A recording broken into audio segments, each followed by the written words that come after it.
Let's take a look now at Capitol Hill, where the government has shut down for the first time in nearly 7 years.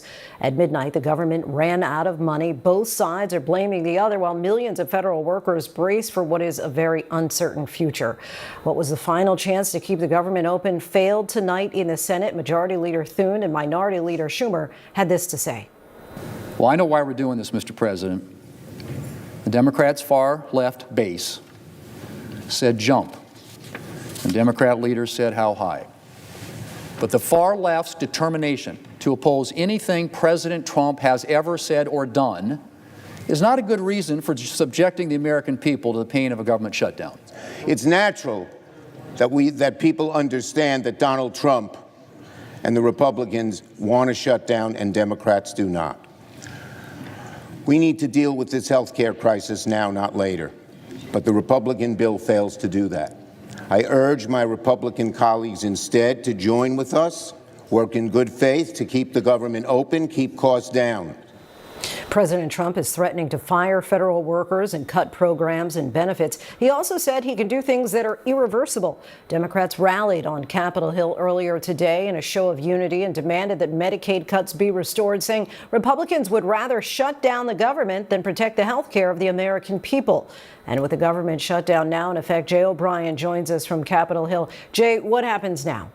Lindsay, it means the apparatus of the federal government slowly grinds to a halt. The longer a shutdown goes, the worse the effects become because money begins to dry up. For the nearly 4 million federal employees, it means that if the government shutdown continues to roll into the month of October, they will start missing paychecks. The first federal paycheck of October is already going to be processed because it's money that was already set to go out this week. But then there's another paycheck that comes up for federal employees. We're talking about troops, their families, other federal employees in the middle of the month. And if the shutdown lasts until then, they will miss that crucial paycheck. There will be some employees that are told to come to work and still work without getting paid, and they will ultimately get back pay assuming the shutdown ends. Those are employees like TSA agents, air traffic controllers, people that do weather forecasting for the National Weather Service. And then other federal employees will be furloughed and told not to show up to work. That will start to happen today in Washington, D.C., OMB says. Those employees will start to get their marching orders as of today. But as the shutdown grinds on, if it lasts for a certain chunk of time, money will start to dry up in key federal programs like SNAP, which is the nutrition assistance program for lower income Americans, like WIC, which is nutrition assistance for mothers and infants. And the list goes on. Social Security, Medicare, Medicaid, that will still be processed, but you could also see delays there too the longer the shutdown rolls. It is a slow grinding, as I said, of the federal government to a halt that could be seriously detrimental for millions of Americans. And if history is any indication, any predictions here as far as how long a shutdown could go on? The longest shutdown in U.S. history was 35 days, Lindsay. That was in the first Trump administration. But right now, neither side is really close to a deal. As you heard earlier, Democrats are holding out. They want an extension of Obamacare tax credits. Republicans are accusing Democrats of holding a gun to the head, as the vice president said earlier, of the federal government to negotiate. Democrats have said, look, they want to negotiate with Republicans. Republicans have said, don't do that with the federal government in play. We'll negotiate at a later date. But it's really up to Democrats here. They feel right now that they have the political momentum to try to extract this concession on these Obamacare tax credits out of Republicans. They feel they have the political will, but the longer a shutdown grinds on, the question facing Democrats is how long will they be willing for this to last? Jay O'Brien from Capitol Hill. Thanks so much, Jay. And not long before the shutdown, we caught up with New Jersey Senator Andy Kim. Let's just start here. Where do we go at this point? Right now, it is inevitable that we're going to have a shutdown in 3 hours, and that is an abdication of leadership.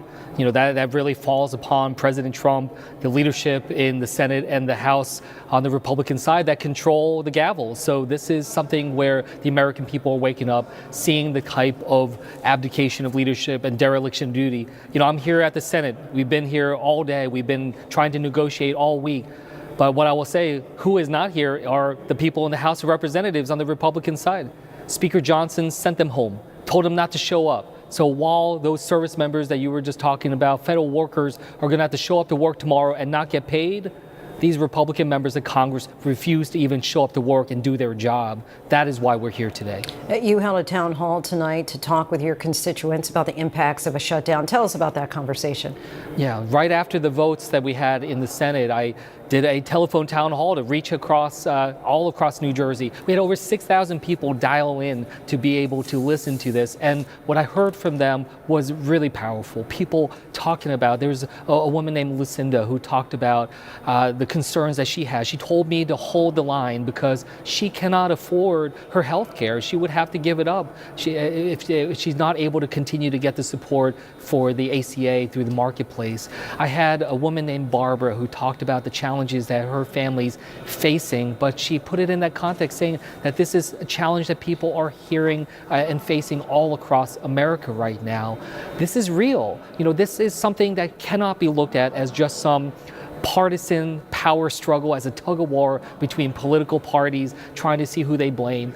Real lives are at stake. Tomorrow and in the coming days, millions of Americans will realize that their health care is going to go through the roof. Many of them will see their prices double. About 4.5 million Americans will lose their health care. Over 20 million Americans will have to pay extraordinary prices. This is a crisis of the Republicans' making, and we have to do everything we can to solve it. We spoke to a Republican senator from West Virginia, Shelley Moore Capito, a few hours ago. We asked her if she was concerned about the cuts to the Affordable Care Act that Democrats are in part shutting down the government over. Let's take a listen to what she had to say. I'm absolutely concerned. 60,000 West Virginians get a subsidy for their premium support. That doesn't expire until December 31st. That begins a new year of premium support in January. We have time to work on this issue. We've been talking about this issue with our Democrat counterparts, with the president. I think the president is very interested in seeing that we reach a solution here. And so I think that what you're going to see is some kind of compromise, but we have to keep the government open while we reach and have those negotiated talks on premium support. If Republicans are willing to negotiate over this, why shut the government down now when the deadline of the ACA is December 31st? Well, it's not December 31st, and that's the problem, is that is out of touch with what is actually happening. The fact is that the open enrollment begins on November 1st when it comes to people getting their health care, and a lot of families are going to be looking at the increased costs and saying, I can't afford that. I'm going to have to lower the type of coverage I get or get rid of it altogether, and have to make some really tough choices. They cannot wait till Thanksgiving or the end of the year to be able to get that clarity. This is a crisis right now, and we have to respond to it. And that is what I just fail to see, how my colleagues can be so callous in the face of so many challenges that Americans are facing with their loved ones or themselves to get care when they need it most. Just how concerned are you about the fact that the White House is threatening not to just furlough workers, but to fire them? Yeah, I mean, again, it just shows you just the extremism of what they're doing. And they're threatening to fire federal workers. They have already fired hundreds of thousands of federal workers. Their budget that they're trying to ram through would fire hundreds of thousands of federal workers. It is an attack upon our government and, frankly, our Constitution in terms of how we're trying to engage. And I say that as someone who worked as a career federal public servant in the civil service. I worked under both Republicans and Democrats in the White House. These are the people that are helping our government, helping our American people get the services that they need. And again, the idea that these service members and our government employees are showing up to work every day, even though they're not getting paid, while Speaker Johnson has given the Republicans in the House of Representatives a free vacation while they are still getting paid, by the way. The president and the members of Congress get paid. I find that to be absurd. That's why I'm not taking pay as long as government is shut down. I'm going to stand with our federal workers and the American people to be able to help try to deliver the needs that so many of them are calling out for desperately.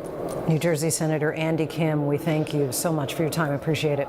And now we're joined by Avery Harper, our political director here. So, Avery, who are the federal workers expected to be furloughed or fired as a result of the shutdown? Right. So anyone who is not considered essential, so those workers who are not protecting life or federal property, can be furloughed or sent home without pay during a shutdown. So when you think about some of these federal agencies in places across the country, think about workers who are performing administrative tasks or research tasks or policy functions. Those are the kinds of folks who are going to be furloughed. Now, in shutdowns past, we did not see federal workers fired during a government shutdown, but we have seen the Trump administration dangle the threat of firings, and that, of course, comes on the heels of other firings of federal workers that we've seen since President Trump has taken office. So, of course, we are watching to see if that happens, and if it happens, if those firings can even pass legal muster. Republicans, as we know, are saying a shutdown could have been averted if Democrats simply supported a clean, continuing resolution, as they described it. But what kind of pressure are Democrats facing from their base to hold firm? Right. I mean, there is polling that suggests that Democratic voters want to see their party fight harder against this administration. And let's be frank, in Washington, D.C., Democrats have very little power. And so this is a big, visible moment for them to try and force the Republican Party and the Trump administration's hand. And so they argue that this is really about the Affordable Care Act, about those subsidies, about Medicaid cuts, about health care access. Republicans, they say, need to come to the table and negotiate a deal on this. But it remains to be seen if Democratic voters or any Americans are going to side with them on this. This is a huge political gamble. And so at this point, where does Congress go from here in the days, perhaps weeks ahead? Well, those lawmakers are going to have to come to the table, come together and negotiate. But because tensions are so high, it's unclear if there's any sort of off-ramp here. It is remarkable because one of the core responsibilities of Congress is to fund the government. And tonight, both parties and lawmakers in both parties have shown that they are unable to do that. And what role does President Trump play at this point? I mean, it's no secret that the Republican Party is taking its cues from the president. So what he says or does in this moment could help this shutdown that is most certainly coming, help that come to a close, or it could extend it.